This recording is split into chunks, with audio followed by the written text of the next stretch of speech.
Sampurasun. Ampes. Wilujeng siang sadayana simkuring sabaris para kanca bade medarkeun ngeunaan ikat Sunda.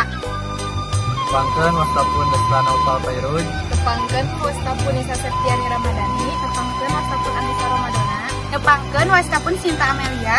Nepangkeun wastapun Tia Lestari. Pangkeun wastapun Muhammad Rifki Aljupari.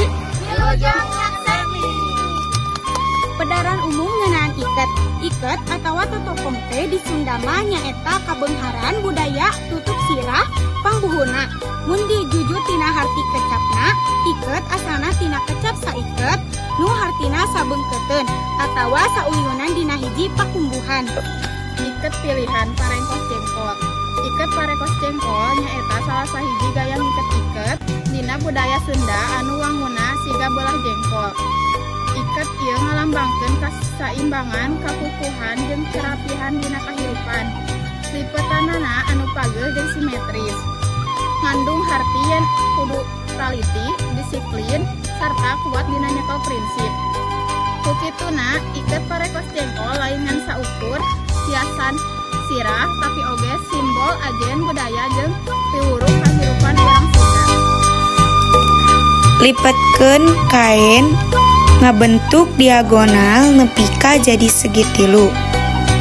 Tuluy lipet bagian handap saeutik kaluhur supaya kandel jeung rapih.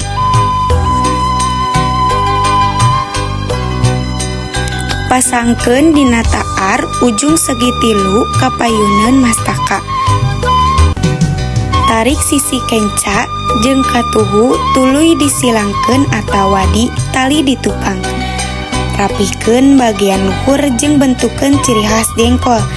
Selapkeun sesa kain sangkan pageuh jeung simetris.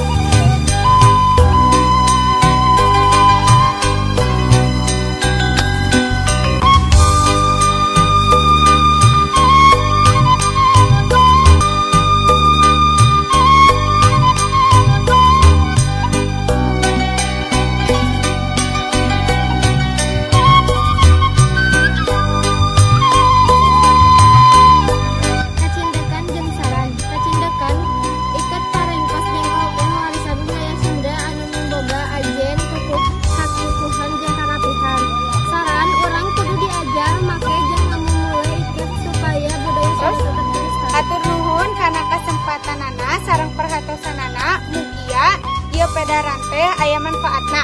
Wassalamualaikum warahmatullahi wabarakatuh.